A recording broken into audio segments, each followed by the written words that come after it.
जय हिंद साथियों। वो कहते हैं ना कि कोशिश करने वालों की कभी हार नहीं होती। उसी का एक जीता जागता प्रमाण हमारे बीच हमारे ही साथी अमित सिंह जी मौजूद हैं। इनके बारे में हम क्या कहें, इनको तो हमने खुद आंखों से देखा है कि हम लोग साथ पढ़े भी हैं। लगातार अपनी असफलताओं से सबक लेकर फिर अगली सफलताओं की ओर आगे बढ़ते रहे, निरंतर आगे बढ़ते रहे और आज इस मुकाम पर आए कि इन्होंने अपना जिस जिद के लिए इन्होंने जिस जिद से स्टार्ट किया था कि किस चीज को सफल करना है, किस चीज लक्ष्य को प्राप्त करना है, आज उन्होंने वो लक्ष्य प्राप्त कर भी लिया। आइए मिलाते हैं हमारे मित्र श्री अमित सिंह जी से और इनसे पूछते हैं कि इन्होंने किस प्रकार से अपनी तैयारी को आगे बढ़ाया, अपनी तैयारी को इम्प्रूव किया और अपने उस डेडिकेशन के साथ अपने लक्ष्य को प्राप्त किया। वेलकम सिंह जी हमारे क्लास में। Thank you. आप अपने प्रारंभिक तैयारी के बारे में बताइए कि आपने सबसे पहले आपने ग्रेजुएशन कब कंप्लीट किए हैं? मैंने ग्रेजुएशन बीएचयू से किया था, ज्योग्राफी ऑनर्स था मेरा। अच्छा, आपने बीएचयू से आपने ज्योग्राफी ऑनर्स से आपने ग्रेजुएशन कंप्लीट किया। उसके बाद आप सिर्फ बिहार में एसआई के लिए ही क्यों तैयारी करते थे? क्योंकि मुझे शुरू से था कि मुझे इसी प्रशासनिक सेवा में ही जाना है और बिहार दरोगा एक प्रतिष्ठित जॉब है। मतलब इनका फेवरेट था कि इनको प्रशासनिक में जाना है और इनको बिहार एसआई से काफी लगाव भी था कि इनको सब इंस्पेक्टर ही बनना है और उसी चीज के लिए तैयारी करते थे। सबसे पहला बिहार एसआई का आपने कब दिया था एग्जाम? 2018 में वैकेंसी आई थी 1717 पद के लिए। हाँ, 2018 में 1717 पद के लिए रिक्तियां आई थी, जिसमें कि मैं फिजिकल में आउट हो गया था। जिसमें कि ये पीटी भी क्वालिफाई किए थे, मेंस भी क्वालिफाई किए थे और साथ में हम भी थे, पीटी भी क्वालिफाई किए थे, मेंस भी क्वालिफाई किए थे। अब बदकिस्मती से दोनों आदमी फिजिकल में फेल हो गए थे। फिर 2019 में एसआई की वैकेंसी आई थी। फिर 2019 में एसआई की वैकेंसी कितनी थी? वो 2446 वैकेंसी आई थी। मेरिट में बाहर हो गया, जिसमें इन्होंने फिर से पीटी में क्वालिफाई किए, मेंस क्वालिफाई किए, फिजिकल भी क्वालिफाई किए, लेकिन जब मेरिट आया तो उसमें इनका लगभग 1 नंबर के आसपास से ये रुक गए थे। मेरा पीटी मेंस हुआ था और मैं फिर से फिजिकल में डिस्क्वालीफाई हो गया था। और अब जो तीसरी वैकेंसी आई थी इधर हाल ही में, वो थी 2020 में 2213 फिर से दरोगा की आई थी और 2019 में ईएसआई की वैकेंसी आई थी 212 पद के लिए। हाँ, 2020 में एसआई का आया था वैकेंसी और 2019 में ईएसआई का आया था, इन्फोर्समेंट सब इंस्पेक्टर का के वो 200 कितना था? 12 सीट, 212 मात्र सीट आया था, इसका कम ही आता तो इन्होंने भरा था और हम भी डाले थे दोनों का वैकेंसी। तो ईएसआई में मेरा प्रीलिम्स नहीं हुआ था, इनका प्रीलिम्स हुआ और उसके बाद मेंस भी दिए और उनका जो फिजिकल कैटेगरी था वो फिजिकल कैटेगरी भी क्वालिफाई किए। इस बार भी मतलब 2213 में और 2213 का जो बिहार एसआई था उसमें भी इनका पीटी हुआ, मेंस हुआ। इस बार भी बदकिस्मती से फिजिकल में छट गए। मेरा भी पीटी मेंस हुआ, हम फिजिकल में इस बार जा नहीं पाए क्योंकि मेरा उसी दिन एनटीपीसी का मेंस था और हम ज्यादातर एनटीपीसी को प्रायोरिटी दिए हुए थे, तो इसीलिए हम उसको छोड़ दिए थे। ईएसआई का जो 212 सीट था उसमें से इन्होंने अपना सीट पक्का किया, पीटी मेंस, उसके बाद जो फिजिकल कैटेगरी था उसमें देकर। आप लगातार देख रहे हैं कि ग्रेजुएट लेवल का जो भी एग्जाम होता है इतना आसान नहीं होता है हर बार कंटिन्यू रिजल्ट देना। एक प्रेशर होता है कि पिछले बार की तुलना में सेम टू सेम क्वेश्चन तो रहता नहीं है और लेवल भी काफी ज्यादा डिफरेंस आता है। और आपने किस प्रकार से पकड़ बनाई कि आपका बार बार पीटी मेंस मतलब होता ही चला गया? ऐसा एक नहीं, आपका 3 बिहार एसआई और 1 ईएसआई में सेम टू सेम इस तरह की स्थिति देखने को मिली। मैं तो यही कहूंगा सुमित सर कि जो भी अपना आप टारगेट बनाते हैं एक ही टारगेट लें आप, कि नहीं अगर मुझे ठान लिया आपने कि मुझे एक चीज को करना है तो आप उसी वे में चलिए, ये नहीं कि माइंड डाइवर्ट कर लेना है। नहीं, सही बात। अपने आप को नाप लीजिए कि हम किस लेवल के लिए हैं, हम किस सेक्टर के लिए जाना चाहते हैं। और ऐसा अगर आप बिहार यूपी से हैं तो हम लोगों का यही सलाह रहेगा कि अब बिहार यूपी में लगातार पुलिस लाइन की वैकेंसी आती रह रही है और ये आने वाले कुछ सालों तक आएगी, जिसमें कि अक्टूबर नवंबर में फिर आने वाली आगामी है कि वैकेंसी बिहार पुलिस और एसआई की।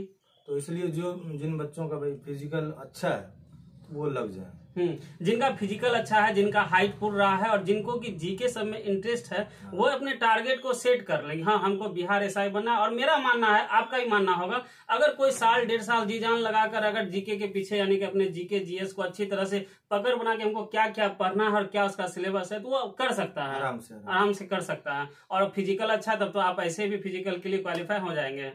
तो आप ये बताइए आखिर जीके इंप्रूव करने के लिए छात्र क्या करें? बड़े समस्या में रहते हैं कि रात दिन जीके पढ़ते हैं, वो अनेक किताब पढ़ते हैं लेकिन वही आ नहीं पा रहा। 1717 पद आप भी दिए होंगे तो देखेंगे कि मेंस वगैरह में नॉर्मल क्वेश्चन था, उसके बाद थोड़ा सा पैटर्न बदला फिर ईएसआई में भी वो पैटर्न थोड़ा सा चेंज किया। 2213 में आप देखे होंगे पीटी के एग्जाम में क्वेश्चन जो था वो वस्तुनिष्ठ प्रकार के नहीं थे, आपको डीप थोड़ा पढ़ना पड़ेगा। यानी कि एनसीईआरटी लेवल का आपको जी, ज्ञान जी, चाहिए, वो आप एक लाइन का वन वो लाइनर वन पढ़ डे के वाली बुक सब इसमें नहीं काम, इसमें आप थ्योरी पे पूरी तरह से पकड़ बनाने का प्रयास कीजिए। इसके लिए आप 6 to 12 एनसीईआरटी पढ़िए। घर में बच्चों सबका 9, 10, 11, 12 का है तो उन लोगों का बिहार टेक्स्ट बुक से 20 से 25 क्वेश्चन। हाँ भाई, एनसीईआरटी मतलब बिहार टेक्स्ट बुक, अगर जिस स्टेट में है उस स्टेट का टेक्स्ट बुक पढ़िए और एनसीईआरटी को ही अपना बेस बनाकर उससे क्वेश्चन खुद निकालिए। और उसके बाद प्रैक्टिस के लिए आपके पास ढेर सारा किताब है, एसपीटी है, लुसेंट है, घटना चक्र है, और भी कई तरह के अच्छे अच्छे राइटर का किताब आपके पास उपलब्ध है, उससे आप अपने आप को आंक सकते हैं। लेकिन सबसे बड़ी बात है कि आपके पास एक बेस होना चाहिए, तो बेस के लिए आपको एनसीईआरटी तैयार करना है, एनसीईआरटी तैयार करना ही होगा, उसके बिना जो है मुश्किल है।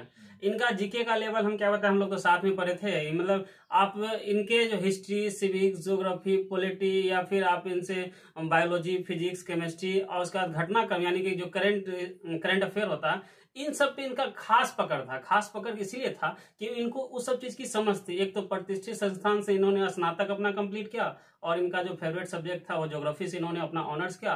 तो इनको अपने सब्जेक्ट के अलावा इनको सोशल चीज से भी बहुत लगाव था, जैसे पॉलिटिकल हो गया, तो पॉलिटिकल से भी इनको बहुत आसानी मिलती थी तैयारी करने। तो आप लोग भी क्या कीजिए कि अपने आप को सोशल चीज में ढालिए। मतलब क्या, त्वरित राजनीतिक घटनाक्रम से क्वेश्चन बहुत सारा पूछा जाता है, तो उसको अपने अंदर आप स्टडी डेली किया कीजिए, न्यूज़पेपर पढ़ा कीजिए, और कुछ घटनाओं पर अपने दोस्त के साथ चर्चा किया कीजिए। अब तैयारी को इम्प्रूव कैसे किया जाए, तैयारी सबकी है, तो कुछ ना कुछ थोड़ा कम थोड़ा ज्यादा इम्प्रूव करने के लिए क्या कीजिए, आप इसी तरह कुछ दोस्त होते हैं जो आप अपने साथ साथ हम जैसों का भी कल्याण करते हैं। इनके कारण मेरा खुद का जीके बहुत अच्छा हो गया था, बाकी जो थोड़ा थोड़ा साथ में चलते गए तो बहुत ज्यादा लाभ भी हुआ। तो आप लोग भी क्या कीजिए, दोस्तों के साथ बैठकर ग्रुप डिस्कशन क्या कीजिए, साथ में स्टडी क्या कीजिए, और जो कंफ्यूजन पॉइंट आता है जहां भी जिस भी तरह का, दोस्तों में राय मशवरा लिया कीजिए। अगर फिर भी क्लियर नहीं आते तो अपने सीनियर सुपीरियर जो भी आपके आसपास के ऑप्शन मौजूद होंगे उनसे क्लियर किया। हाँ, क्वेश्चन को हमेशा क्लियर करके ही खत्म किया कीजिए। और क्वेश्चन किस तरह का पूछा जाता है इसके लिए आपको थोड़ा प्रीवियस ईयर का भी सेट का प्रैक्टिस करना होगा, लेकिन उस पर आश्रित नहीं होना है कि ऐसा ही पूछेगा। हमेशा जो होता है कि बड़ा एग्जाम में बुड़बक नहीं बैठा हुआ, वो लोग क्या करता है, मॉडिफाई करते रहता है। आपको उसके अनुसार आपको खुद को भी मॉडिफाई करना है, तब जाके आप उसको पकड़ पाएंगे। मैं उदाहरण देता हूँ कि पटना में दरोगा के लिए जैसे कुछ कोचिंग संस्थान थे, पतली पतली सी नोट देते थे। हाँ, मेरे इससे ही पढ़ लो, आ जाएगा।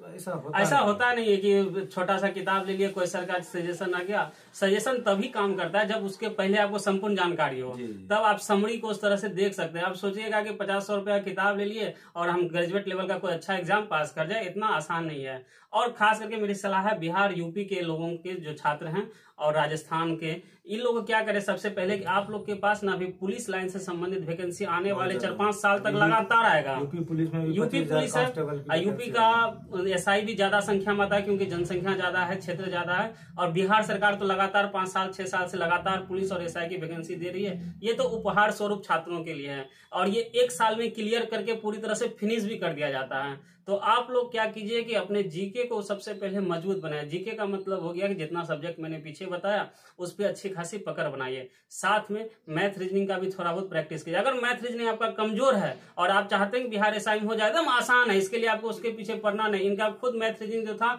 ये बहुत हल्के लेवल में सामान्य बनाते थे, इनको उतना इंटरेस्ट ही नहीं था, और इनको एसएससी नहीं देना था, ना ही अदर कंपटीशन, इसीलिए मैथ की चिंता थी नहीं। तो मैथ सामान्य रहता है। बाकी जो इनका मजबूत सेक्टर था, अगर ये 90 जीके बना दिए तो इनका यही खासियत था कि 85 के आसपास सही ही हो जाता था। वो गलत मारते भी नहीं थे, और इनको मतलब इतना जानकारी था कि लगभग क्वेश्चन ये जान जाते थे।